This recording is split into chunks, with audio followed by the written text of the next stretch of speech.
All right, welcome everyone to today's meeting of the Boston MPO on January 16th. I'll start with the notice of non-discrimination. You're invited to participate in our transportation planning process regardless of your race, color, national origin, including limited English proficiency, religion, creed, gender, ancestry, ethnicity, disability, age, sex, sexual orientation, gender identity or expression, veteran status, or background. Think next, David.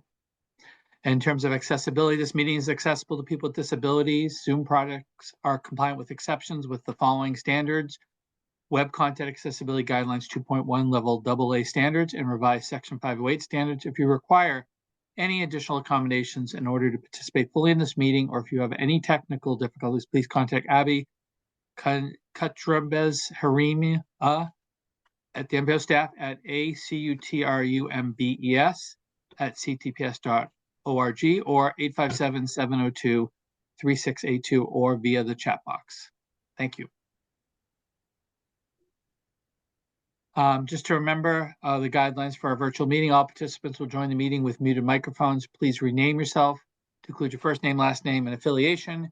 After roll call, board members may mute and unmute themselves. Always remain muted unless actively speaking. To participate in the discussion, please select the raise hand function. Find this by clicking either on the participants button at the bottom of the screen, and a window will pop up with a raise hand button at the bottom, or the reactions button in the toolbar. The chair and myself will then call on participants. If you're on the phone, you can use *9 to raise your hand. With that, we'll start the roll call as introductions, and I'll turn it over to David. Thank you, Steve. I'm going to call MassDOT seat 1, which is Steve Wolfel, please. Steve Wolfel, representing Secretary and CEO of MassDOT. Monica Tibbetts not here. Thank you. MassDOT seat 2. Good morning, John Bouchard, representing Highway Administrator Jonathan Gulliver, present. Good morning. Next is MassDOT Highway Division. MassDOT Highway Division, John Romano, here. Thank you. MBTA. Good morning, Sandy Johnson, representing General Manager Phil Lang in the MBTA. Good morning. Regional Transportation Authorities, Metro West Transit Authority, please. Morning, Tyler Tarasi, representing Administrator Jim Nee for the Metro West Regional Transit Authority, present. Good morning. Next is Massport. Hi, good morning. This is Sarah Lee representing Massport. Hello. MAPC. Good morning, Eric Barrasso with the MAPC. Good morning. MBTA Advisory Board. Good morning. This is Hannah Solikowski, MBTA Advisory Board. I'm also joined by Isabella McKinnon, who's going to be serving as an alternate for Brian and myself. So she's also on the meeting today. Thank you. Advisory Council. Leonard Diggins, Advisory Council here. Thank you. Thank you. City of Boston, seat 1, please. Jen Rowe representing Mayor Michelle Wu and the City of Boston. Hello. City of Boston, seat 2.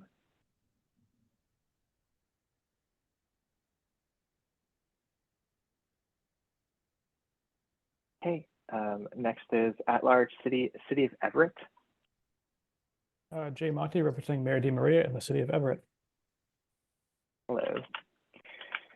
At-large City of Newton. David Kozis, representing Mayor Ruth Ann Fuller in the City of Newton. Thank you. At-large Town of Arlington. Good morning. This is John Alessi, representing Steve DeCourcy in the Town of Arlington. Morning. At-large Town of Brookline. Good morning. This is Amy Ingalls representing Bernard Green, Select Board Chair. Good morning and welcome. Next is the Intercore Committee, City of Somerville. Good morning, Tom Bent, City of Somerville, representing Mayor Ballantyne in the Intercore. Morning. Minuteman Advisory Group on Interlocal Coordination, Town of Acton. Good morning, Kristen Guichard, representing Acton Select Board Member Fran Arsenal for the Magic Subregion. And I will need to excuse myself around 11, and Kayla Sauer, our alternate, will be joining at that time. Got it, noting that down. Thank you. Next, Metro West Regional Collaborative, City of Framingham. Dennis Giannetti, representing Metro West Region, and Mayor Charles Suzuki of Framingham. Thank you. North Shore Task Force, City of Beverly.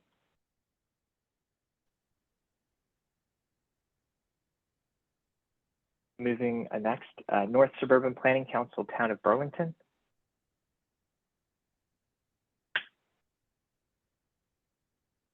Moving to the next, South Shore Coalition, Town of Hull. Chris Diorio representing Select Board Chair Erwin Nessa. Good morning. Do we have Southwest Advisory Planning Committee, Town of Rentham?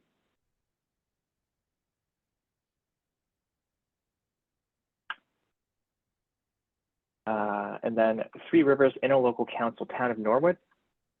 Good morning, Tom O'Rourke from the town of Norwood, representing the Trick subregion. Good morning. Let's go to the Federal Highway Administration. Good morning, Ken Miller, Federal Highway. Good morning. Do we have the Federal Transit Administration?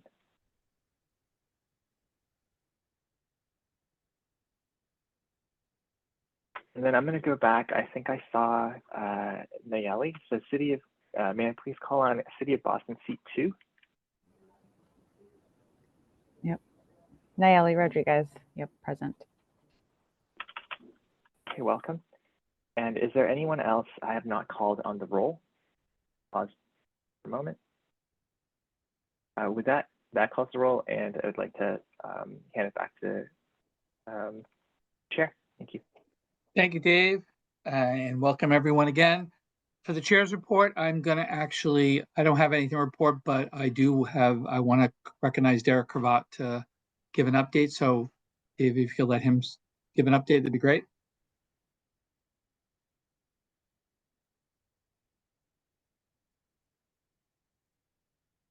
Oh, I can't hear you, Derek.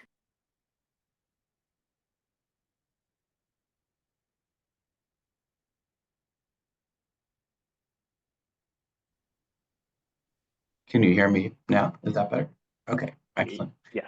Sorry about that. Yeah, we just wanted to give 2 quick updates. First, on federal discretionary grant awards. There were a number of federal grant awards announced last week from USDOT, one of which was for the McGrath Boulevard construction project with a $43 million Reconnecting Communities program grant award. So we just wanted to express our appreciation to our federal partners and City of Somerville and City of Boston for their partnership on that grant application, and of course our highway division. And you know, it's a very much of a coordinated effort across MassDOT and the communities there. So just wanted to acknowledge that. There were a number of other grants that I think may be mentioned later, but one other one that was received was a charging and fueling infrastructure grant. This is for over 400 new level 2 electric vehicle charging stations that are to be installed at MBTA commuter rail station lots, as well as park and ride lots across Massachusetts. So another great award. That one was for $14.4 million. So again, just wanted to extend the appreciation to USDOT for those, and let folks know that in the next few weeks or MPO meetings, there will be more projects that will need to be amended onto the TIP, just because that is a requirement for obligations. So I just wanted to provide that context that those awards have been made. The other just brief announcement is that I have taken on a new role at MassDOT, coordinating grant activity. So I just wanted to let folks know formally. I think I made this announcement at the UPWP committee when we last met, but just wanted to make sure the full MPO board was aware. I've taken on this new position within MassDOT, and just say that Chris Clem from MassDOT OTP will be sort of transitioning into the liaison role. I'll be working with him closely. It's still within OTP, and we'll be working closely together on that transition, and he'll be taking on the chair of the UPWP committee as well. And we'll have a quick update under that item, but just wanted to say it's been a pleasure working with everyone throughout my time as liaison. I'm sure we'll cross paths and still work together very closely. I'm not going anywhere, but it's been a pleasure to work with you in this capacity. I'm looking forward to continuing the work together in a different way. So thank you. Turn it back to you, Mr. Chair. Thank you, Derek. Anyone have any questions for Derek real quick? All right, Eric?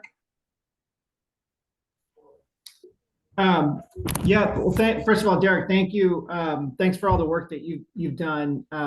Really appreciate, your role as our liaison, and really excited for you to be taking on this new role with federal grants. And I wanted to say, I think it's amazing the amount of federal discretionary grants that the Boston region and Massachusetts as a whole has been able to win. I think it's really a testament to the great work that we're doing as a region and a state.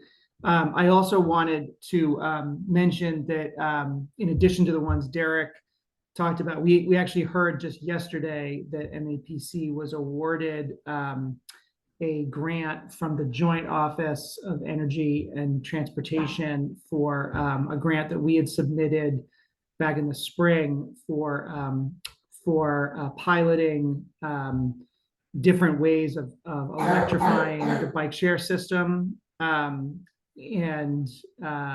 that's a $400,000+ grant with a 50% match.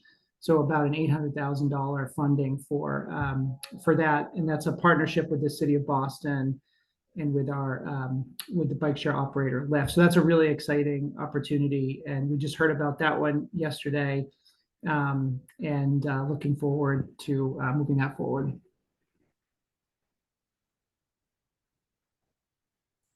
All right, thanks, Eric. Anyone else? All right, thank you, Derek. We'll now move on to agenda item 3, which is the executive director's report. Tegan, take it away. Many thanks, Steve. I'm Tegan Tyke, Executive Director of the staff to the MPO. Welcome, everybody. And thanks for that chair's report and for sharing both Derek and Eric grant updates. I think that's really, really helpful and useful to hear at the beginning of these meetings, and it sets a nice tone, certainly, for some of the work coming up in terms of amending other grants into our TIP. So I have for my Executive Director's report today, next slide, please. So I have just a couple of staffing updates. Next slide, please.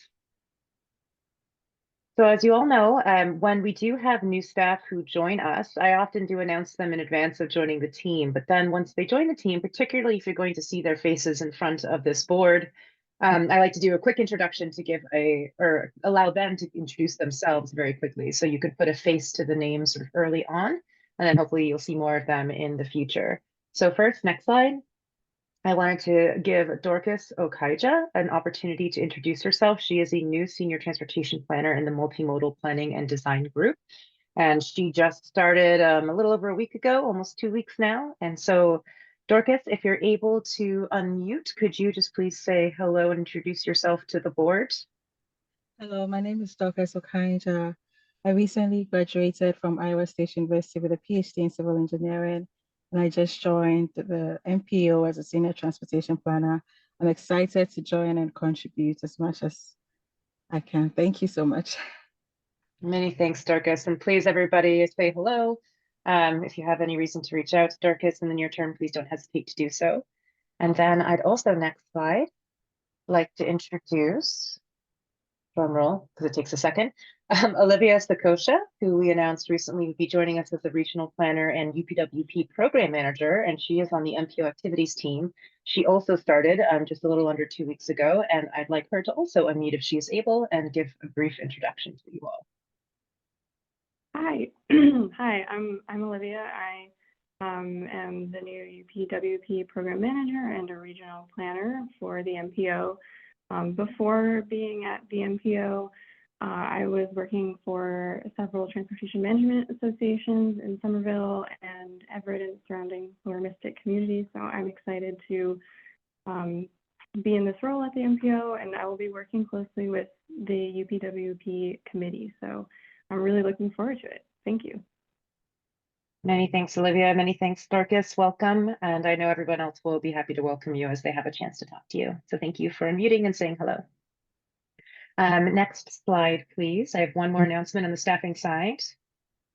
Kyle Casiglio, who you already know, who has been with us for a bit of time, also applied to and will now be promoted into a senior transportation planner position, which will be effective in February. He will still be on the multimodal planning and design group, and he will still be involved in bicycle and pedestrian activities, but please congratulate him on his promotion into the senior transportation planning level of the agency. Next slide, please. So for today's agenda, next slide, we have quite a few action items. We're anticipating this meeting coming in under the 2 hours, but we'll see how conversation and discussion goes. But just to give you a very quick summary, we have an action item to vote to endorse after a public comment period, the disparate impact and disproportionate burden policy update that was presented by Betsy Harvey. She'll be back just to give you an update and ask if you are willing to endorse this updated policy. Then we will have several TIP action items for the current federal fiscal year 25 to 29 TIP. We will ask you to vote to endorse again after a public comment period, TIP Amendment 5.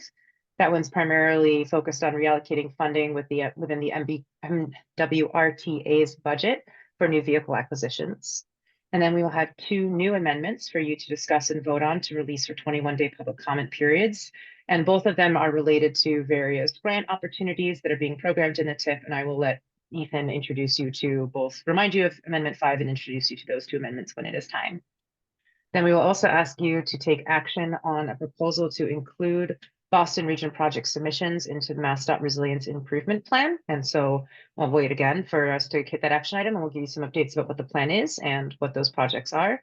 Lauren McGee will be making that presentation from MPO staff. And then finally, you'll get a quarterly update on the themes and topics that we've heard in public engagement activities from the period that is August through December. And that will be presented by Stella Jordan and Aaron McGuire. Next slide, please. And just as a reminder, these are the 2 dates for our meetings in February. We will be back on the typical first and third Thursday of the month. They will both be at 10 a.m. and they will be virtual. Next slide. That's all for me. All right, thank you, Tegan. Before I open up to any questions for Tegan, I just want to echo all the members' welcome to Olivia and Dorcas, and congratulations, Kyle, on your promotion. So just wanted the chair to recognize that as well. Any questions for Tegan before we go to public comments? All right, thank you, Tegan. We'll move on to agenda item 4, which is public comments. Are there any members of the public who would like to address the MPO today?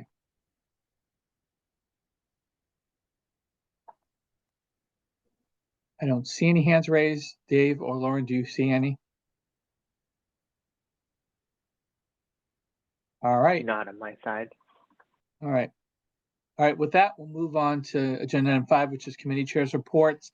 I know Derek said he had a update. Are there any other members before I go to Derek that have updates as well? Jen. Yes, thank you, Mr. Chair. Just wanted to report that the TIP Process Engagement and Readiness Committee met on December 19th to take a quick first look at the Universe of Projects list. Staff also presented their quarterly project readiness update, which is a new practice to provide more regular check-ins on the status of regional target funded projects. We also reviewed how our current TIP criteria treat compliance with the MBTA communities law and began what will probably be a longer discussion on different approaches we may consider as more municipalities reach their deadlines. And then finally, our next committee meeting will likely fall in mid-February. Tentatively, we're looking at February 13th, and we expect to preview some project readiness updates and also see a list of project applications that have come in for the TIP. So that's all I have, and thank you for the opportunity to share the update. Any questions for Jen? All right, thank you, Jen. Any other chairs before I turn it over to Derek to talk about UPWP? All right, seeing none, Derek, why don't you go? All right, thank you. Just wanted to let everyone know the Unified Planning Work Program Committee will be meeting in the coming weeks. I believe Olivia and Dave will be sending out some notices there. Or between us or them, you'll be receiving more details shortly, but did just want to put it on your radar. This will kickstart the process for developing the federal fiscal year 2026 Unified Planning Work Program through the normal committee process of reviewing studies within the UPWP and making selections and weighing in as part of that, in addition to providing study ideas. So Just wanted to let folks know that process will be kicked off in the coming weeks. Thank you. All right, anyone have any question for Derek? All right, thank you, Derek. Last call, any chairs have any updates? All right, seeing none, we'll now move to agenda item 6, which is an action item, which is potential approval of the November 21st minutes, 2024. Can I get a motion second to approve the minutes?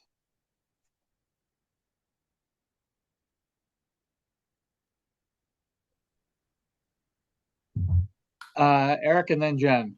Eric Barassa, I'll make a motion to approve the November 21st meeting minutes. Jen, I'll second that motion. are there any changes or comments or issues with the minutes from any members? All right, seeing none. Dave, do you want to read the roll, please? Of course. Steve Wolfel, Yes. John Bichard, John Bouchard, yes. Don Romano, Don Romano, yes. Sandy Johnston, Sandy Johnston, yes. Tyler Terassi, Tyler Terassi, yes. Sarah Lee,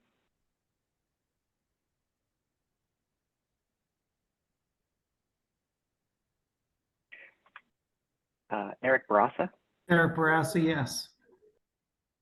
Hannah Switlakowski, Hannah Switlakowski, yes. Len Diggins, Diggins, yes. Jen Rowe, Jen Rowe, yes. Nayeli Rodriguez, Nayeli Rodriguez, yes. and I see Sarah's hand up. Just to circle back, Sarah Lee, Yep, sorry, I couldn't unmute myself. Now I can, Sarah Lee, yes. not a problem, thank you. Jay Monty, Jay Monty, yes. David Kozis, David Kozis, yes.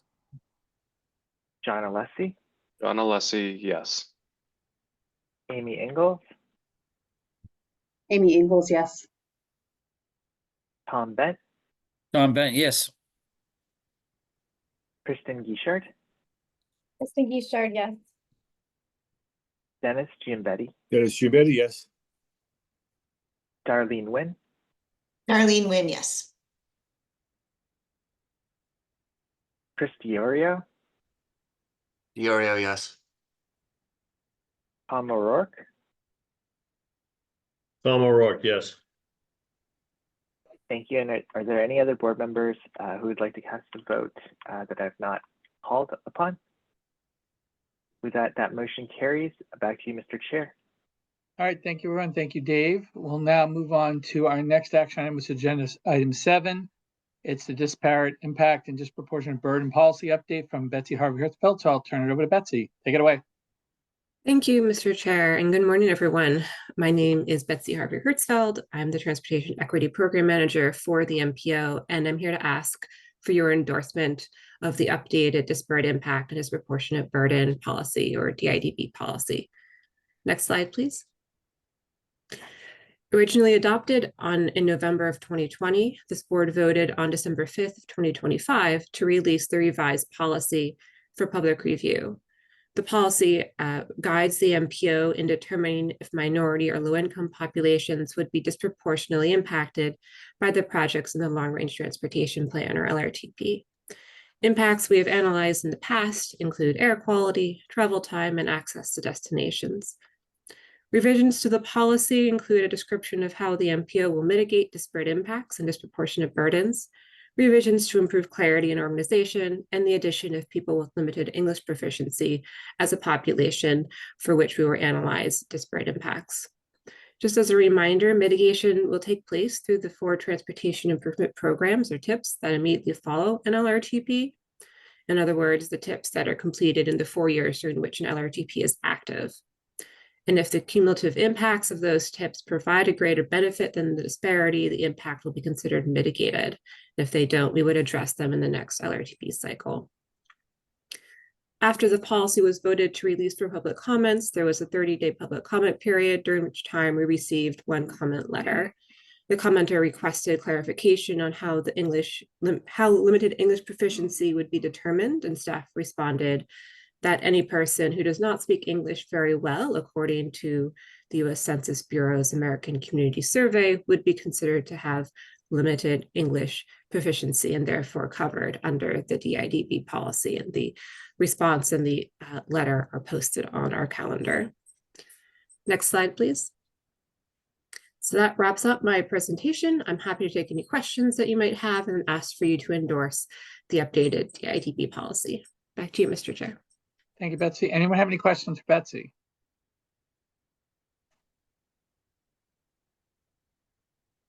All right, I don't see any questions. So if someone would like to make a motion a second to adopt this. Leonard.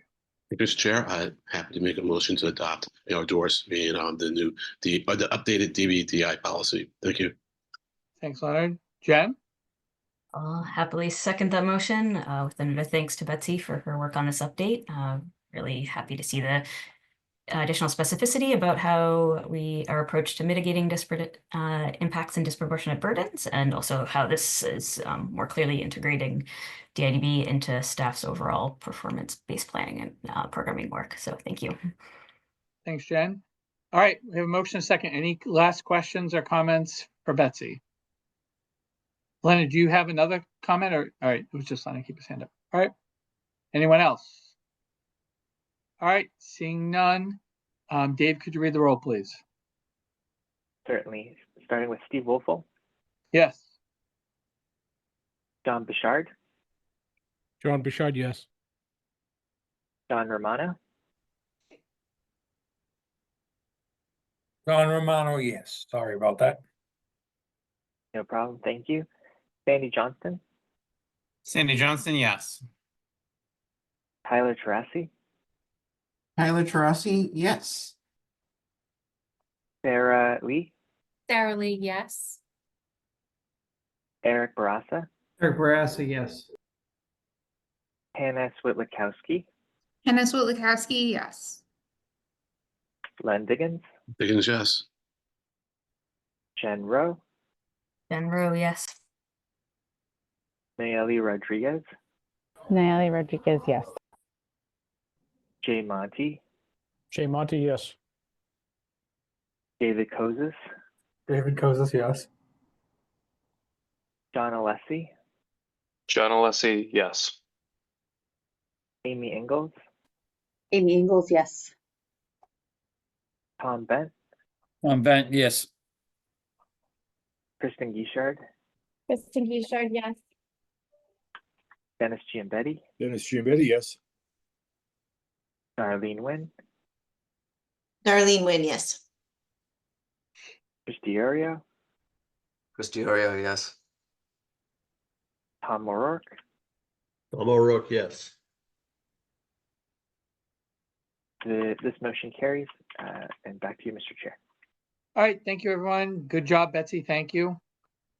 We appreciate all your work on this. So we will now move to the next agenda item, which is agenda item 8, which is an action item. It's the fiscal year 25 to 29 tip amendment number 5, and I'll turn it over to Ethan.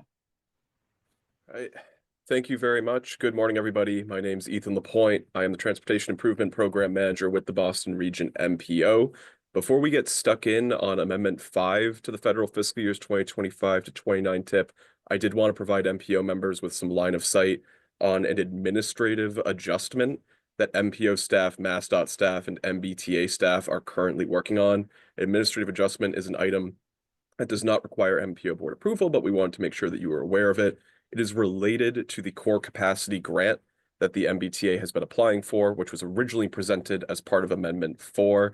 The federal funding source that was listed on that grant by the T is being changed to a different kind of federal funding source as far as compliance for that grant.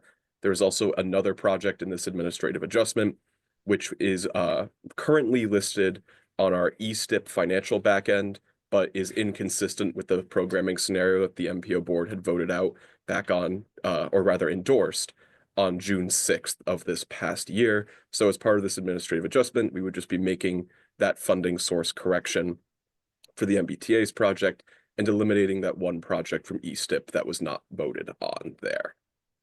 So just moving on now into the actual agenda item listed here, which is Amendment 5 to the federal fiscal years 2025 to 29 tip we go on the next slide.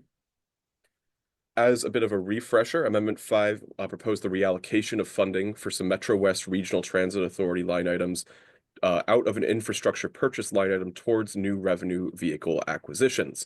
This amendment was also had a companion item, which was adjustment 2 to the tip, which included other MWRTA action items, which did not rise to the level of an amendment as far as need there.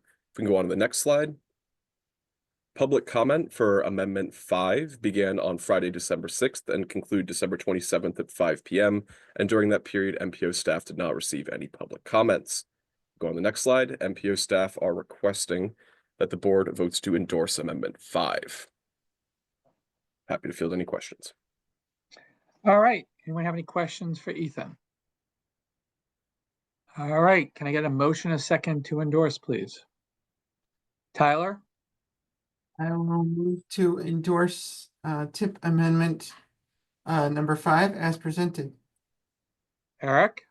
I'll second that motion. All right. Any last questions for Ethan? All right. Dave, you want to read the roll? Yes. Steve Wolfel, Yes. John Bouchard, John Bouchard, yes. John Romano, John Romano, yes. Sandy Johnson, Sandy Johnson, yes. Tyler Terasi, Tyler Terasi, yes. Sarah Lee, Sarah Lee, yes. Eric Barassa, Eric Barassa, yes. Hannah Switlikowski, Hannah Switlikowski, yes. Len Diggins, Diggins, yes. Jen Rowe, Jen Rowe, yes. Nayeli Rodriguez, Nayeli Rodriguez, yes. Jay Monty, Jay Monty, yes. David Kozis, David Kozis, yes. John Alessi, John Alessi, yes. Amy Ingalls, Amy Ingalls, yes. Tom Bent, Tom Bent, yes. Kristen Guichard, Kristen Guichard, yes. Dennis Giambetti, Dennis Giambetti, yes. Darlene Wynn, Darlene Wynn, yes. Chris Diorio, Chris Diorio, yes. Tom O'Rourke. Tom O'Rourke, yes. Motion carries. Back to you, Mr. Chair. All right. Thank you, Dave. Thank you, Ethan. So now we'll move on to the next agenda item, which is agenda item 9. I think it's in another action item, federal fiscal year 25 to 29 tip amendment 7, and I'll turn it over to Ethan. Right, thank you very much. For the next amendment to the federal fiscal years 2025 to 29 tip, if we can go on to the next slide, which is Amendment 7. This amendment contains, and if we go on the next slide as well, please, some recently awarded federal discretionary grant awards from the Environmental Protection Agency, specifically under the Clean Heavy Duty Vehicles Grant Program for 3 different school districts within the Boston region. This includes Boston Public Schools, the Hamilton-Wenham Joint School District, and also Hingham Public Schools. We go on to the next slide. Just to go into the specifics of each of these different federal discretionary grant awards. For Boston Public Schools, the award was for the procurement of 125 heavy-duty electric school buses with a grant award amount of with a line item programming amount of $50.9 million.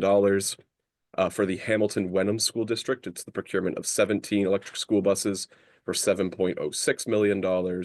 And for Hingham Public Schools, the procurement of 10 electric school buses for $4.17 million. Each of these grants were awarded under the Clean Heavy Duty Vehicles Grant Program, and as some members may be able to observe based on the agenda list for this meeting, if we can go on to the next slide, Amendment 7 is followed by Amendment 8. Both of these amendments do have a 21-day public comment period with them.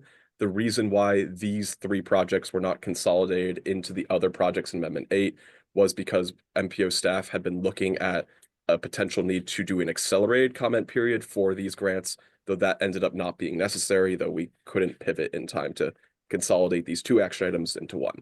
Hence why we're looking at an Amendment 7 and Amendment 8. Regardless, MPO staff are requesting that the board votes to release Amendment 7 for a 21-day public comment period, which would commence on January 17th and conclude February 7th at 5 p.m. Happy to take any questions. All right. Anyone have any questions? Tom? Thanks, Mr. Chair. Ethan, does the grant money include, the infrastructure and charging stations for these buses? Do you know? To my knowledge, I do not know if they include that. I believe the primary purpose of the funding is for the procurement of the vehicles themselves. I don't know if any of the project proponents here can speak to that. Jen? Yeah, I believe Kian Fields from Boston Public Schools is here and could answer that question and others that members may have about the grant, at least for the Boston side.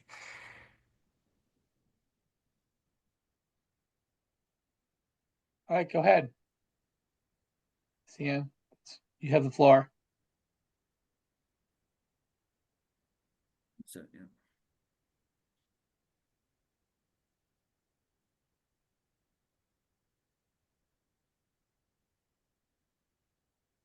I'm able to hear you, Kian.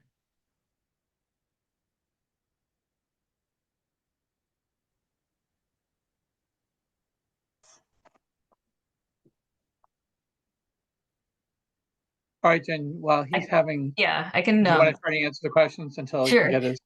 Yeah, my understanding is it also does, at least for Boston's, include some of the infrastructure itself, in addition to the buses. Yeah, no, thank you.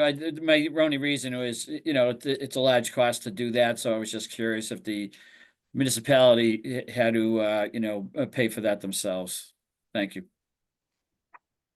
All right, other questions before I call for a vote? All right, so Ethan, just to make sure that we're doing a 21-day public comment period for this, correct? Yes, this is a 21-day public comment period. So I know there's one that we're gonna consider waiving, correct? That was originally proposed to be this amendment, but we have instead opted to request a full 21-day public comment period. Okay, I just want to be clear because I'd heard. All right, so does someone want to make a motion and a second to send this up for public comment? Leonard? I'm happy to make that motion, but then I was going to make a request. So I'll make the motion. Maybe there'll be a little more discussion. So I'll make the motion to send this amendment out for public comment. Thank you. All right, Tom? Now, I'll second that motion, Mr. Chair. All right, Leonard, do you want to ask your question? Sure. So it's kind of following up on Tom's question about what the grant provides for infrastructure. I mean, if we could get a breakdown on that, it would be good, because as it is, it seems like it's costing about $400,000 or so per vehicle. And if $100,000 of that, is for infrastructure, it'd be just nice to know eventually, like once the infrastructure is built out, how much we'll be potentially paying per vehicle. That's it. So maybe by the next meeting, we could get that information. That's it. Thank you. Ethan, is that reasonable? Do you have access to that, or can you compile that to send out to members before the next meeting? Oh, looks like Jen has it too.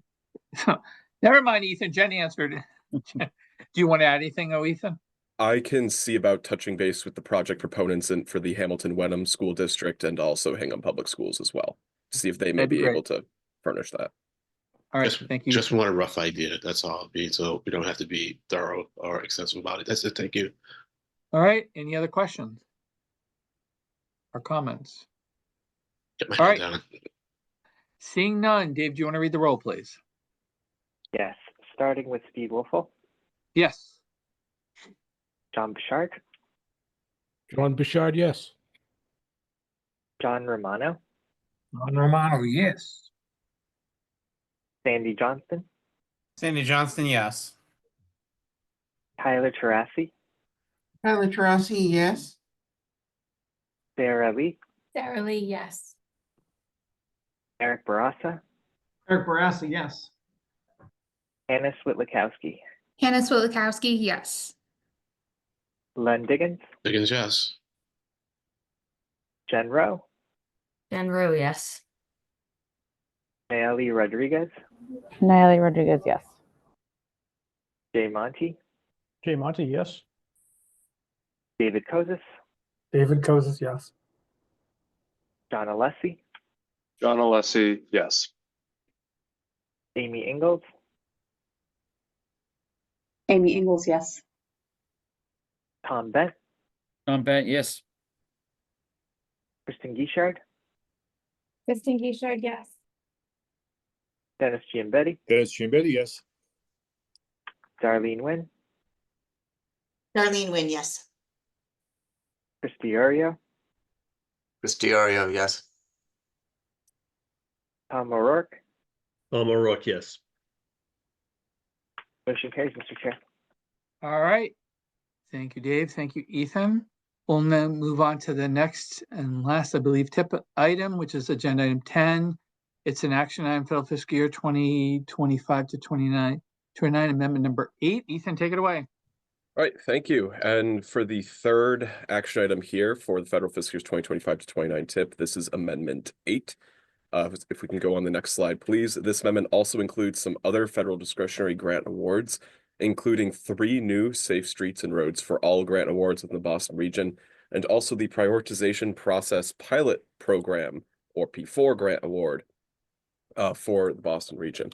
It's also worth noting that this amendment also includes, and I actually have this listed incorrectly here on the slide, a cost increase for a statewide highway program project. If we can go on to the next slide to move into these actual program changes here. The first grant award that is listed is for the city of Quincy, which is an award for pedestrian crossing and safety improvements in senior and school zones demonstration program. The grant award here through the Safe Streets and Roads for All program is for $126,400, with $31,600 of match to conduct demonstration activities through the city's Transportation Safety Action Plan. For the city of Watertown, similar grant award here for their Safe Streets initiative in the amount of $806,192 to conduct an educational campaign, speed limit studies, and safety demonstration projects. That grant award is matched with $201,548. And lastly, the town of Needham, which is the Great Plain Avenue Multimodal Corridor Demonstration Project. This is an award amount for $320,000 with $80,000 of match to conduct Safe Streets and Roads for All demonstration activities along Great Plain Avenue near Needham Center Station. I will also note here now as a preview that this demonstration grant is actually quite close to a capital construction project that the town of Needham is also seeking funding for through the 2026 to 30 tip. So stay tuned for that over the next few MPO meetings. And last but not least is a grant award for the Boston Region MPO to develop a prioritization improvement program for the greater Boston region. This prioritization improvement program would be utilized to develop and improve evaluation criteria for both the transportation improvement program and the long-range transportation plan, with a focus on developing other quantitative metrics to improve data-driven analysis of different project applications, and also supporting a public engagement process to develop specific programming or project selection criteria. With that, we can then move on to the statewide highway program. This is a cost increase for a project between Burlington to Tingsboro on Route 3. The current project description is pavement preservation and related work on Route 3. However, this project increase is the result of some unit cost changes alongside a scope change on the project. In addition to the unit cost changes, this project's cost has also been revised to incorporate some bridge preservation work along the corridor and other guardrail upgrades that were not previously included in the contract. The current STIP budget is $15.64 million with a proposed increase to $25 million. That's a net delta of about $9.38 million there. It's also worth noting as well that this project extends beyond the Boston Region MPO, so it is listed in the statewide section of the STIP, but it is also appearing in the actual TIP document on the Boston Region side. So with that, if we can move on to the next slide. MPO staff are requesting that the board votes to release Amendment 8 for a 21-day public comment period. Amendment 8 will have the same 21-day public comment window as Amendment 7, which would commence on Friday, January 17th and conclude February 7th at 5 p.m. And I'm happy to take any questions on this. All right, anyone have any questions for Ethan? Leonard and then Sandy. Thank you, Mr. Chair. So yeah, I mean, I'm very excited about, this amendment, especially the ones with respect to the Safe Streets for All. I'm hoping that it will be possible for us to see the results of these studies and initiatives, and understand what's been learned by them. And with respect to the last one, the P4 project by the MPO, I didn't see that one coming. It's really interesting. Yeah. I mean, if anyone wants to expand on that now, I'd appreciate it, but we can wait also. And with respect to the last item, I mean, as always, it's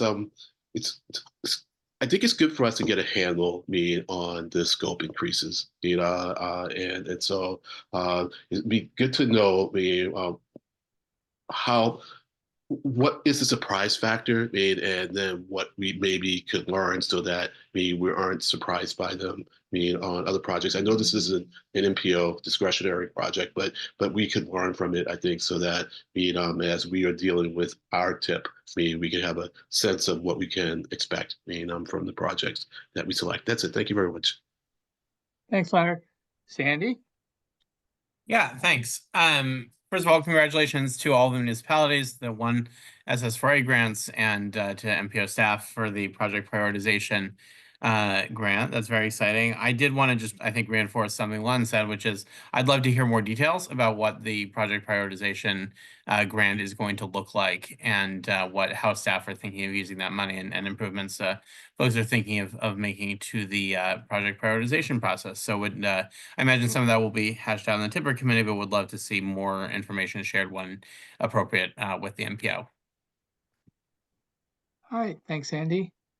Anyone else have any questions before I call for a motion in a second? All right, who wants to make the motion in a second? Leonard? Excited to make the motion, begin to release this for public comment. Thank you, sir. Eric? Eric Barassa, I'll second the motion. All right, any last questions for Ethan? All right, seeing none, Dave, do you want to read the roll, please? Certainly. Steve Wolfel, Yes. John Bouchard, John Bouchard, yes. Don Romano, John Romano, yes. Sandy Johnston, Sandy Johnston, yes. Tyler Terrassi, Tyler Terrassi, yes. Sarah Lee, Sarah Lee, yes. Eric Barassa, Eric Barassa, yes. Hannah Switlikowski, Hannah Switlikowski, yes. Len Diggins, Diggins, yes. Jen Rowe, Jen Rowe, yes. Nayeli Rodriguez, Nayeli Rodriguez, yes. Jay Monty, Jay Monte, yes. David Kozis, David Kozis, yes. John Alessi, John Alessi, yes. Amy Ingalls, Amy Ingalls, yes. Tom Bent, Tom Bent, yes. Kristen Guichard, Kristen Guichard, yes. Dennis Giambetti, Dennis Giambetti, yes. Darlene Nguyen, Darlene Nguyen, yes. Christy Ario, Chris Diorio, yes. Tom O'Rourke. Tom O'Rourke, yes. Motion carries, Mr. Chair. All right, thank you, Dave. Thank you, Ethan. Thank you, everyone. I think, Ethan, that's your last item, so thank you for all of today's work. Agenda item 11 is our next one, and is another action item. It's the MassDOT Resiliency Improvement Plan, Boston Region Project Submission, and I believe Lauren is going to do this. Yes, thank you, Mr. Chair. But before I get started, I will pass it off, I believe, to Hung Pham and Derek Cravat just to give a brief presentation, if that's okay with you, Mr. Chair. Absolutely. Yep. Great, thank you. Yeah, I'll start things off. You can go to the next slide. So good morning, everyone. As Lauren mentioned, we're here to present about MassDOT's Resilience Improvement Plan. My name is Derek Cravat from MassDOT Office of Transportation Planning, and joined by Hung Pham, Resilience Program Manager in our Highway Division. We just wanted to give a little bit of context before Lauren gets into the specific list of projects that will be proposed for amendment onto MassDOT's Resilience Improvement Plan. And we had these slides prepared just to give some definitions and let folks know what the plan is and why we're proposing or offering this process for MPOs and municipalities to have projects added on. So just to start, we have just this context and putting it into a policy context at the state level. We have, of course, our statewide hazard mitigation and climate adaptation plan, or SHMCAP, which is also known now as Resilient Mass, given the long name and acronym there. This is an umbrella initiative for all of the state's climate resilience initiatives, aligning with the broader vision to withstand, mitigate all types of emergencies and natural disasters. It's a whole of government approach across all agencies, but is led by Massachusetts Emergency Management Agency and updated every 5 years. So the specific action items that MassDOT and MBTA are responsible for are listed there on the right side, including conducting climate vulnerability assessments, updating design standards, prioritizing resilience improvements, et cetera. So just wanted to make sure folks were aware this is all under this larger kind of state level initiative to tackle climate crisis. You go to the next slide. And also I wanted to note that the statewide resilience improvement plan is an appendix to the statewide long-range transportation plan called Beyond Mobility. And in Beyond Mobility, we list resiliency as one of the 6 overarching priority areas and 17 specific action items from MassDOT and MBTA as part of that plan. So this largely mirrors what's in the Resilient Mass Plan, and just wanted to make sure folks are aware that was in alignment because it does have implications for the Protect funding program and match discount that can be given as part of this process. And we also include in Beyond Mobility some performance measures like the number of CIP, capital investment plan projects, addressing highly vulnerable locations that are at risk for flooding and other natural hazards, and then the amount of federal relief funding Massachusetts has received. Next slide, and I think with this one, I'll turn it over to Thank you, Derek. As Derek noted, resiliency is a part of many of the Commonwealth's policies and initiatives from the SHMCAP now, Resilient Mass to state's transportation long-range plan. I just want to take a moment to go get everybody on the same page here with the definition of resiliency, since resiliency is defined differently in one setting to another. In the Resilient Improvement Plan, we have defined resiliency as the ability to anticipate, prepare for, withstand, and respond to ongoing impacts to climate change. Hazards would include, but not really limited to, inland flooding, hurricane, tropical storms, severe winter storms, landslide, and the list goes on and on and on. Well, the Resilience Improvement Plan was developed with several guiding documents in mind here. The Resilient Mass, which was mentioned again, is a state plan with actions from 29 agencies, and transportation is just one of those components. Beyond Mobility is a long-range transportation plan. Resiliency is one of the 6 priorities. And additionally, the Protect, which stands for Promoting Resilient Operations for Transformative, Efficient, and Cost-Saving Transportation formula program, which was established by the Bipartisan Infrastructure Law, and it created this one-of-a-kind funding program for resiliency, as well as the discretionary grant program. So just also want to add additional guiding work that's is incorporated into the RIP, is what's coming from internal knowledge, assessments, and data collection, which I would talk more about in the coming slide. So let's go forward here. This slide really describes Mass DOT's approach on the 5 phases. The first is establishing practices, procedures, and assessment, which is the plan phase, which then inform the information from the plan phase is incorporated into our project development process to discover new projects to initiate, as well as existing projects to enhance. Which is then the improve phase. The RIP defines our framework for maintaining our existing assets to reduce risk to extreme weather events, which then fits into the maintain phase.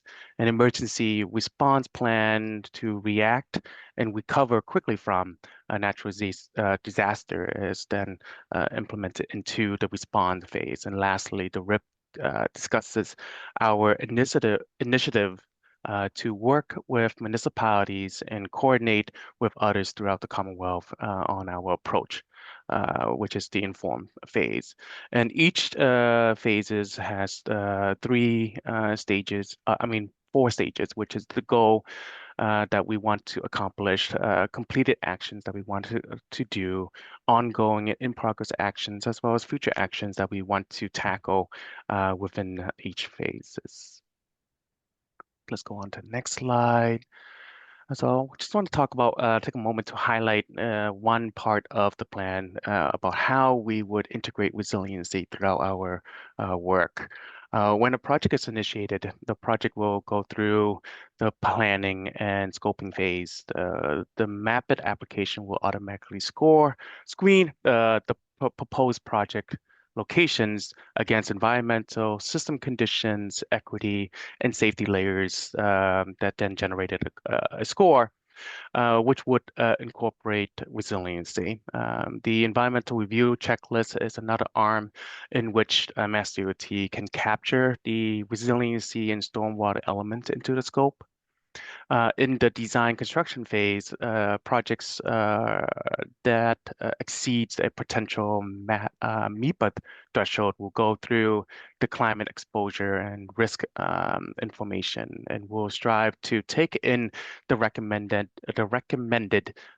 design standards from the statewide climate resilience design standards tool. For bridge projects, they are a subsection within our bridge manual that has the climate change indicator. And then lastly, the operation and maintenance phase here is a resiliency integration that should be part of our O&M, the development of the programmatic operation and maintenance plan program for our drainage system, which was one of the example, will make our drainage system more reliable to operate how it was designed. This along with updating Mass DOT standards to align with resiliency best practices, such as pavement mixtures and preservation projects and existing and new bridges to help close that loop in the resiliency and integration. So that's what I have within our RIP, the basically the meat and potato of it, and I'll pass it over to Derek to talk about how that gets incorporated into the RIP. I think so. We go to the next slide. Great. So as Hung described, the RIP is largely a kind of policy document that describes how MassDOT's incorporating resiliency into all of our project planning. But the RIP does include an appendix of an actual project listing. And the purpose of that project listing is so that projects included can gain these benefits of being included on a qualifying state RIP. And specifically, those benefits are in the context of the PROTECT funding program, which is a new grant program, as Hung mentioned, established through the bipartisan infrastructure law. So the main 2 benefits that projects get if they are included in a RIP are that the non-federal match share is reduced. So if it's listed in a RIP, the non-federal shares reduced by 7 percentage points. So usually it's an 80% federal, 20% non-federal split. If it's a project included in the RIP, it becomes a 13% non-federal match. And if the project is if the RIP is then included in the statewide long-range plan, which it is, it's an additional 3% off. So it becomes a 10% non-federal match. So it saves state or local or other non-federal match that way.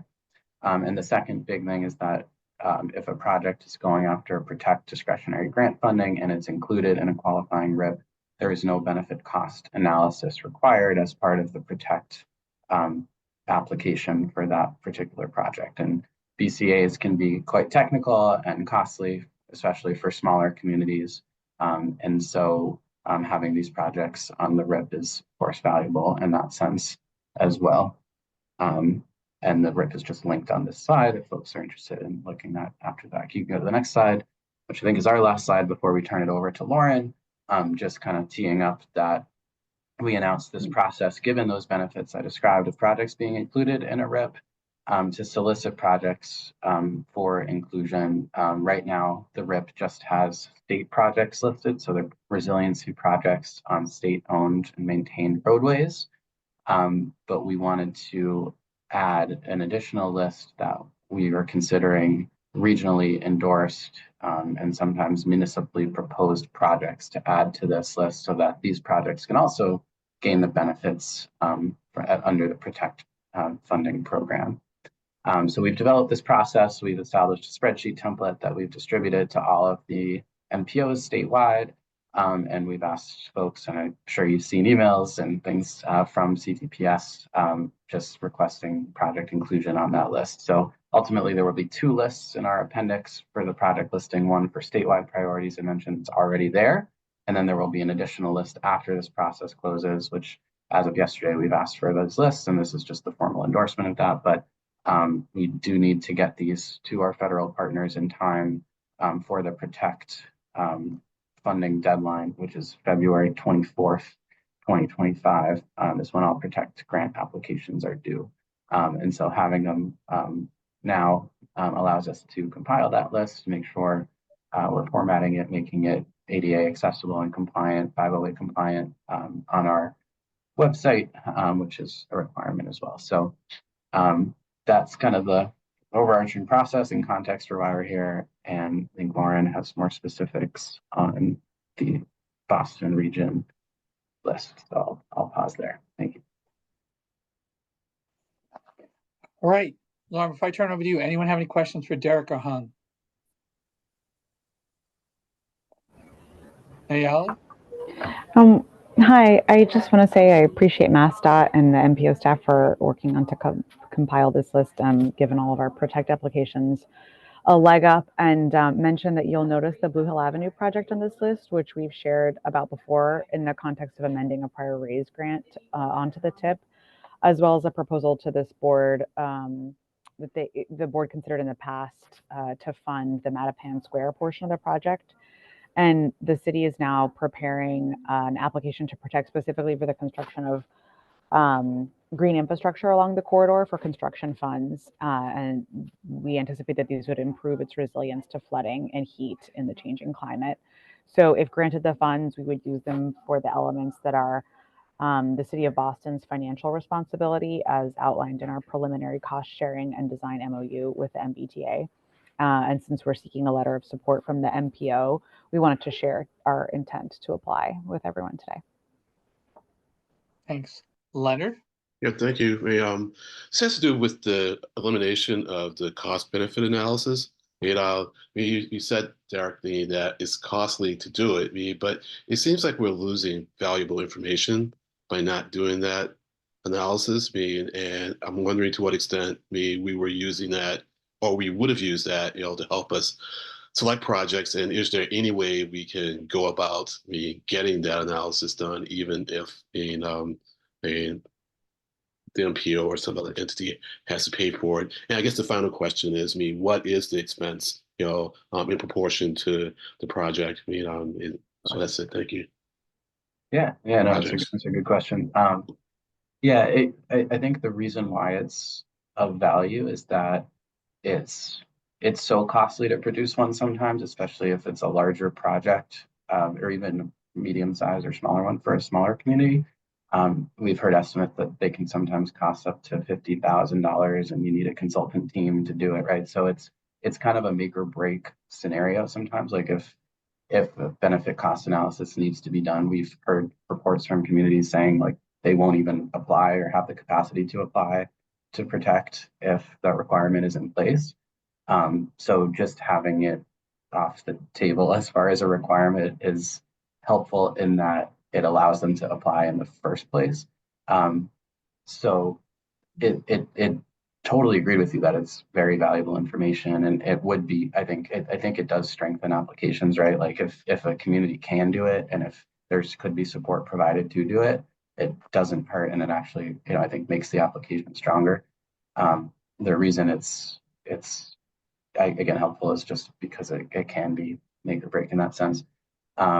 There are resources now, like there's the new Federal Funds and Infrastructure Office that is taking requests for technical assistance, and us at MathDOT too, like my new role, right? We're in place to support processes like this, and also to work with communities and provide any assistance that folks might need. So we are trying to offer that assistance to do things like this going forward.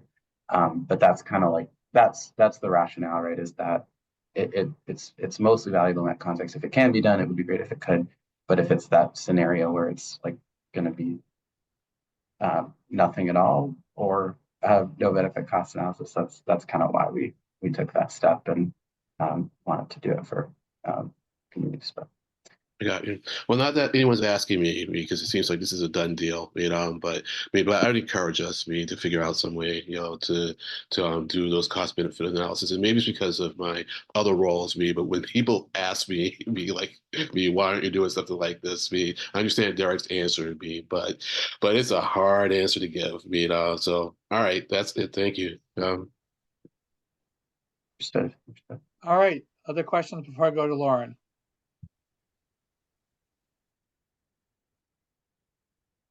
Do you have your hand up, or is that from before? Oh, okay. Sorry, that That's was what I from thought. before. That's what I thought. Anyone else have any questions for Derek or Hung? All right, Lauren, I'll turn it over to you. Thank you, Mr. Chair. Hi, everyone. I'm Lauren, and I'm an assistant planner with the Boston Region MPO. And I'll just be presenting a little bit more about the process that we've gone through to solicit these projects, and a little bit more about the projects in detail.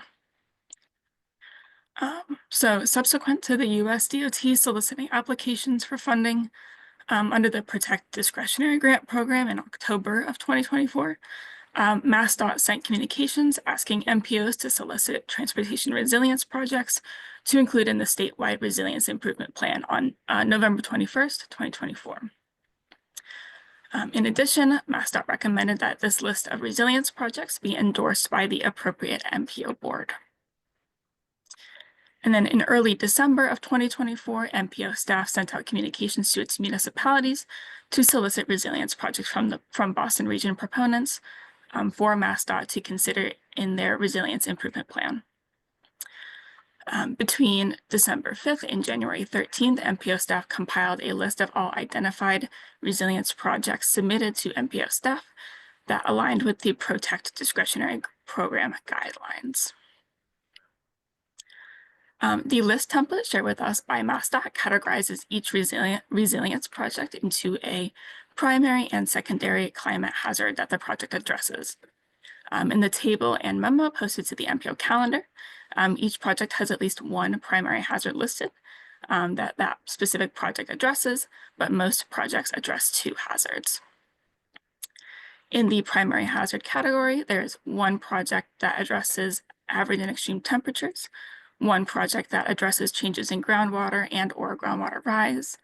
There are 20 projects that address coastal flooding and sea level rise, and 6 projects that address flooding from precipitation.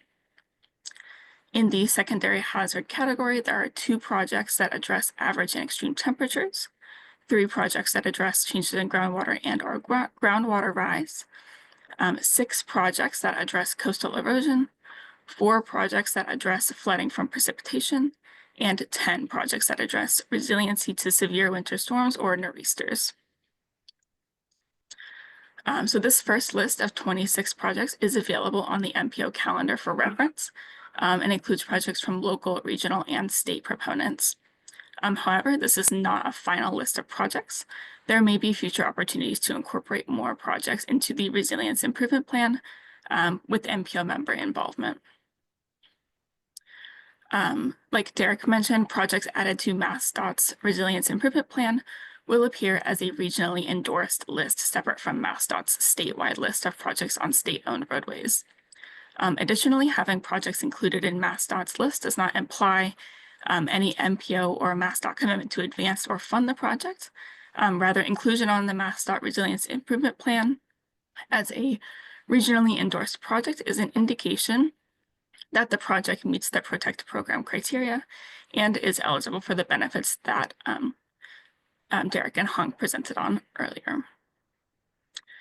With all that in mind, MPO staff are requesting that the board votes to endorse the Boston Region MPO's list of priority resilience projects for submission to MassDOT for consideration to include on their Resilience Improvement Plan. Thank you very much for your attention, and I am happy to answer any questions. All right, does anyone have any questions either for Lauren, Derek, or Hung at this point? All right, would anyone like to make a motion, a second, to endorse the list as detailed by Lauren and Derek and Hung? Leonard and then Eric. Thank you, Mr. Chair, Leonard Diggins. I'm happy to endorse this list. And add as a comment that I like the distribution of projects, geographically, and I especially like the MBTA flood mitigation project. Thank you. Thanks, Leonard. Eric. Eric Barassa, I second the motion, and I second Len's comments. All right, a motion second. Any last comments from anyone? Seeing none, Dave, you want to read the roll, please? Happy to. Steve Wolfel, Yes. John Bouchard, John Bouchard, yes. John Romano, John Romano, yes.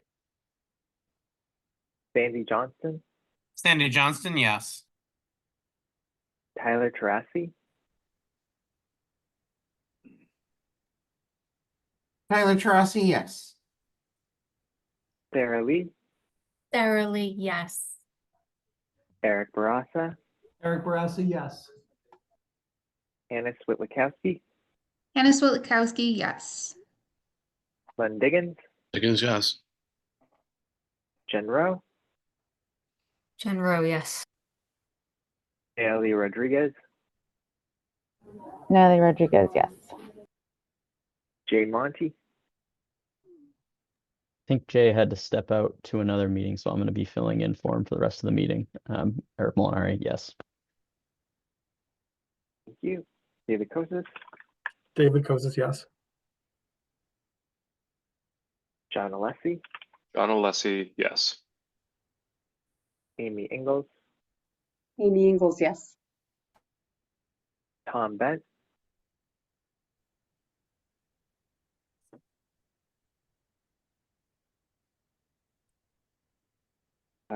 moving to Magic, Kayla Sauer, Kayla Sauer, yes. you, Dennis Giambetti, Dennis Giambetti, yes. Darlene Nguyen, Darlene Nguyen, yes. Christy Ario. Christy Ario, yes. Oh, I'm so sorry. Did I call upon Dennis Giambetti?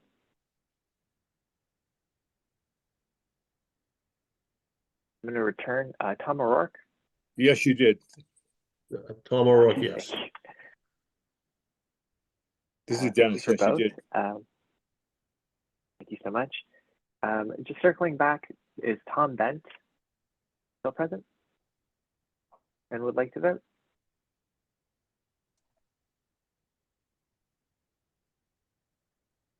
Okay, for the moment, with that, I'll turn it back to the chair, and that motion carries. Thank you. Thank you, Dave. Thank you, Lauren. Thank you, everybody else. Dennis, do you have your hand raised? Did you want to make a comment, or was that from before? Okay.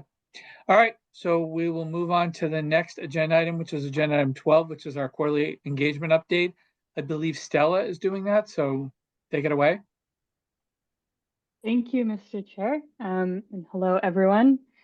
I'm here with my colleague Erin McGuire, who is leading the development of our long-range plan, and we're really excited to present this update on themes we've heard through our public engagement efforts over the past couple of months. If you go on to the next slide, please. I'll highlight briefly, we've prepared an interactive story map that includes more detailed information and data than what we'll share today in our presentation. That is available on today's meeting calendar, and I believe Erin also just shared the link in the chat. We're going to highlight the key elements of our data and analysis during today's presentation, but we also do encourage you to check out that story map on your own, and of course, let us know if you have any questions or feedback. This update builds upon a previous update that we presented in September to the board. And the story map we prepared for that update is also available in a story maps collection alongside the story map we're sharing today. And then if we move on to the next slide, I also want to briefly highlight a function of this story map that allows you to review each specific comment that's included in this analysis. So we'll mainly be talking about higher level analysis we did that aggregated the sentiments we heard and comments received. But if you're curious about the individual comments themselves, you can click on the content in the interactive maps and review the pop-ups. You can also sort comments by subregion and municipality. Next slide, please. So for today's presentation, we will briefly summarize the purpose and goals of these engagement theme updates and discuss what engagement activities we did and where comments came from during the time period that this update covers.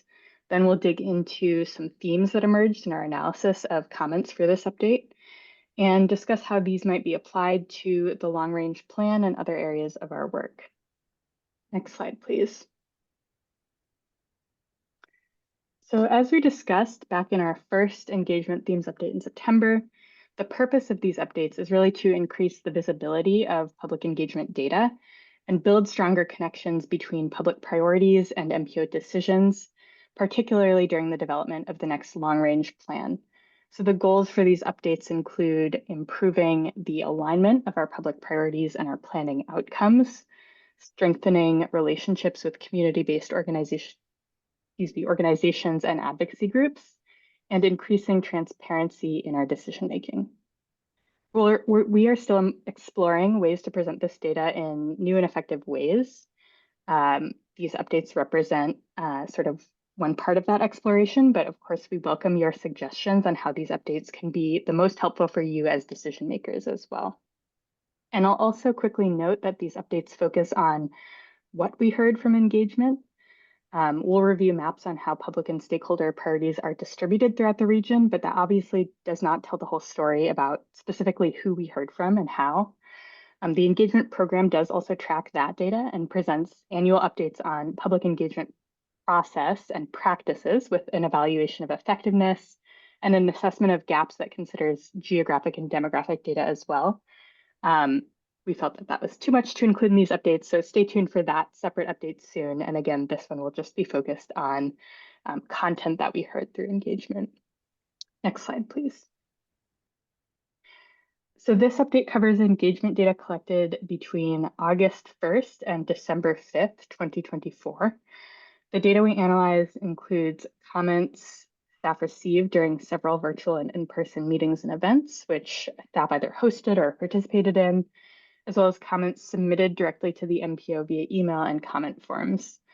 And in-person events where staff solicited comments through interactive activities and prompts are displayed on the comment distribution maps in the story map as well.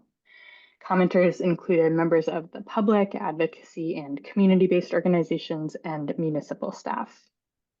Next slide, please. So the four key themes that we'll sort of dig into today that emerged from our analysis of all of the comments we received during this time period are safety, transit, sustainability, and public engagement.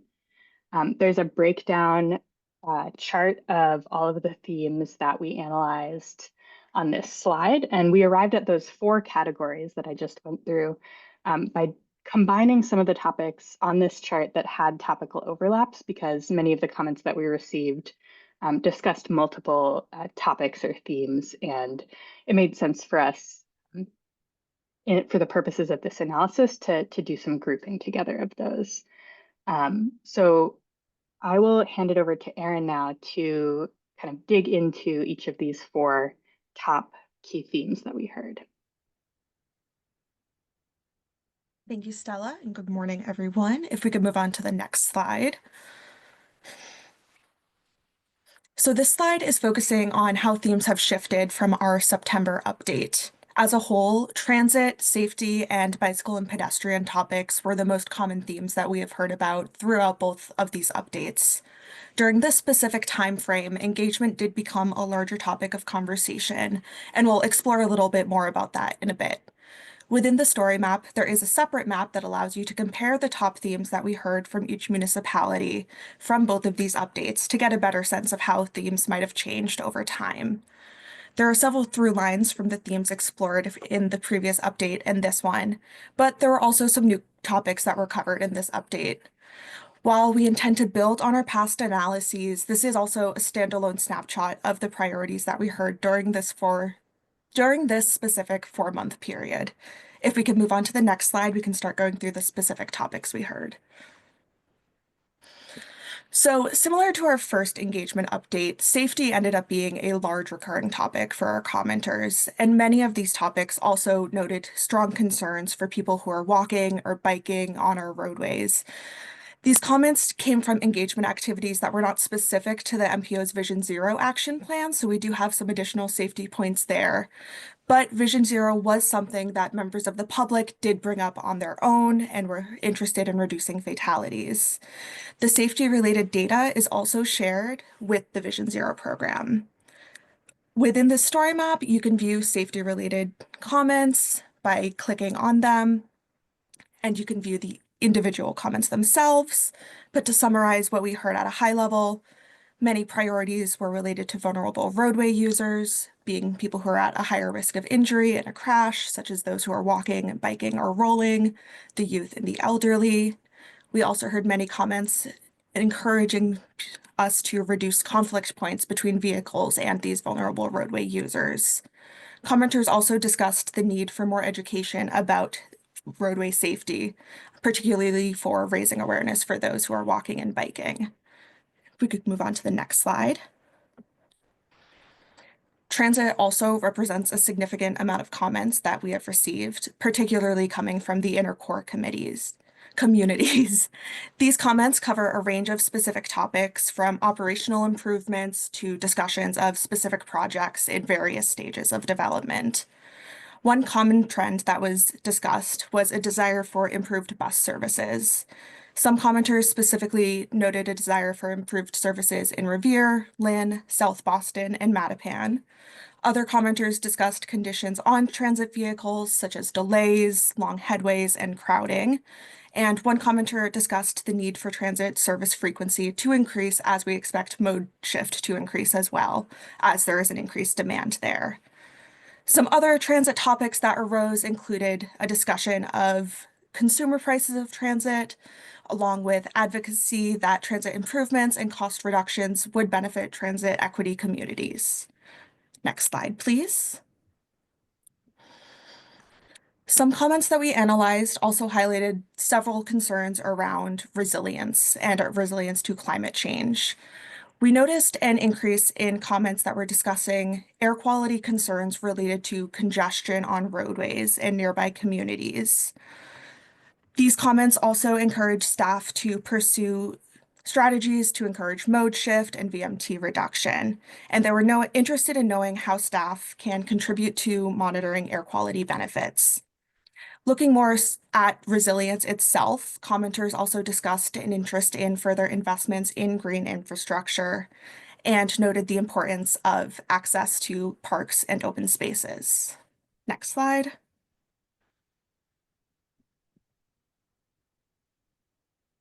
And finally, public engagement was another overarching theme that we identified. This brings together comments that we received about transparency, communications, along with proactive and meaningful engagement. Comments highlighted the importance of focusing efforts on underserved communities and improving engagement, transparency, and follow through in the planning process. We also heard several comments from municipal staff and members of the public about the importance of early and high-quality engagement for project success, along with the constraints that some municipal staff members face when conducting this type of engagement, largely related to staff capacity. If we can move on to the next slide. And similar to our first update, we have a set of open-ended questions here to guide a discussion. One of the main goals of these updates and conversations is to provide an opportunity to discuss the topics that come from these public engagement comments. We'll be returning to you throughout the development of our next long-range plan to have similar discussions throughout. Thank you.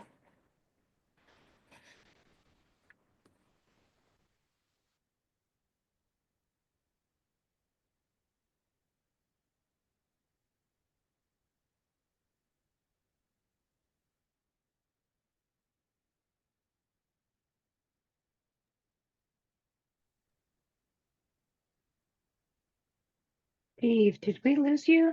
I think I see you. I'm not sure if you were muted and said something. Yeah, that's what happened. I got lost internet for a second. I jumped in and I was trying to. So yeah, thanks for that. Any questions for either Stella or Erin on her update? Leonard, go ahead.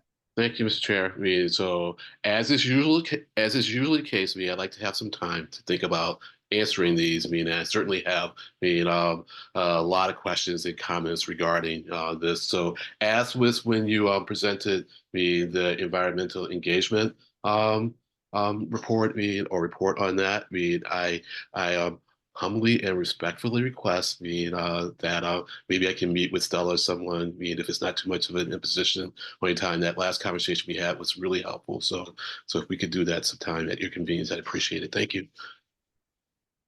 All right, I assume on staff's level that works, that you can follow up with Leonard, Stella, Erin, does that work? Absolutely, yes, we're happy to. All right, thank you. All right, I have Jen and then Dennis.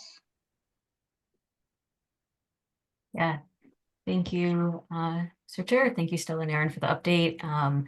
It's, yeah, really, I think, interesting to see what topics come up, and I think especially helpful for folks, in the municipal level to see what people say when it's outside of the context of a specific project, because I think even before, if we're talking about a project, even before we even have a design, people have in their head what they think the project is going to be about or proposing, and so we get a different tends to polarize kind of what we hear, and so I think it's really useful to see kind of the breakdown, how, and again, like how transit is, how high up that is, again, and yeah, I'll certainly be passing along this to my colleagues too, and we'll also share back any thoughts that they have in terms of your second question on how to effectively incorporate this sort of information. So thank you. Thanks, Jen. Dennis? Yeah, thank you, Mr. Chair. Erin, can you speak to the characteristic of this actual sample? And were there any regional differences in their responses? Yes, so we got, I want to say, 117 comments during this 4-month period. Within the inner core, as I had mentioned, the transit ended up being by far the most dominant category. Looking at the Metro West, safety ended up being a big topic of concern, and that was also shared in the South Shore, not the South Shore, the area with Rentham that I'm blanking on at the moment, Swap. I would definitely encourage you to check out the most common themes, both by municipality and by subregion. I think that tells a really interesting story just about how different concerns permeate throughout the region. All right, Dennis, is that good? Answer your question? All right, I think so. Anyone else have any questions for either Erin or Stella? All right, I don't see any other questions, so thank you both. Good job. We'll move on to the Last item is member items. Does any of the MPO members have any items for everyone else? Leonard and then Jen. Thank you, Mr. Chair. I just want to thank the executive director for letting me know that the prioritization improvement program, had been announced by her, a while ago. I just forgotten about it, and I recall now that I was excited about it then, and there's really nothing you can do to help me with my poor memory on these things. You're doing all you should do, so that's it. Thank you.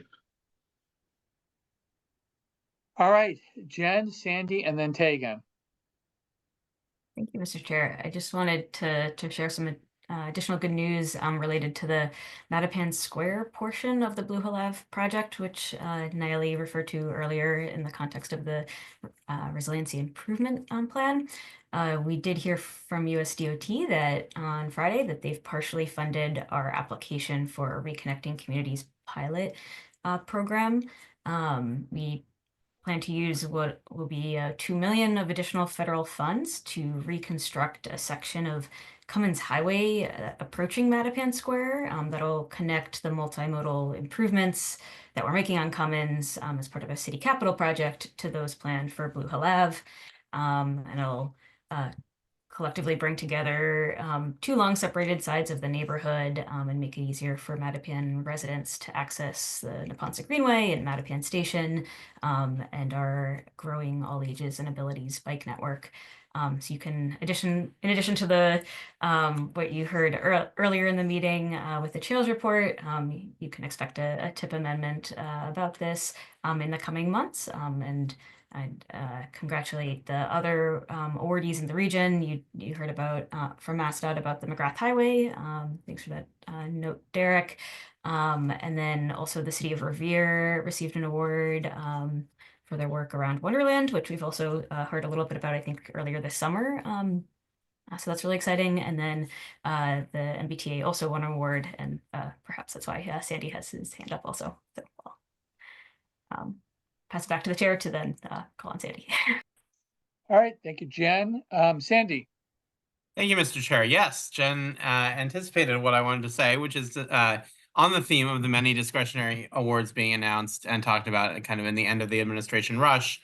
I'm going to put a link to a press release in the chat here. The MBTA has received a couple of awards that we would like to announce here.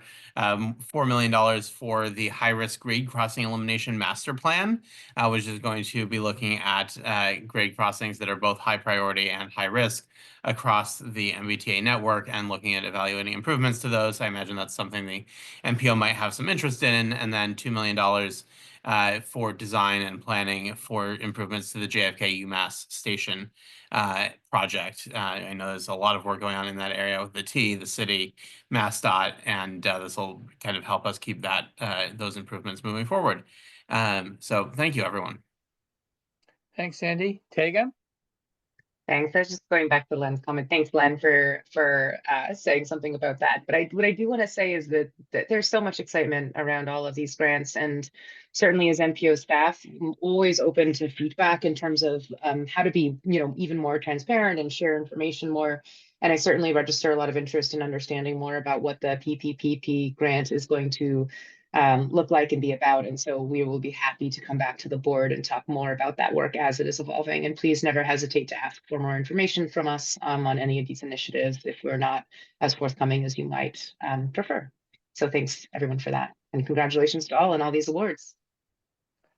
All right, any other member items? I have one that was breaking just as we were meeting. We're about to close registration already for a little while for Innovation Conference. We're almost at 1,000 people already we're not even close to having a program. So if anyone is interested, you better register, because I just told UMass they could close it on Monday for a while. So breaking news. Anyways, any other member items? All right, seeing none, can I get a motion and a second to adjourn? Jen? I will motion to adjourn. Leonard? Seems like no one wants to leave that second. Yeah. All right. Thanks, everybody. All in favor of adjourning, please say aye. Aye. Aye. All right. Thanks, everybody. Everyone try to stay warm and safe, and we'll see you soon. Thanks, everybody.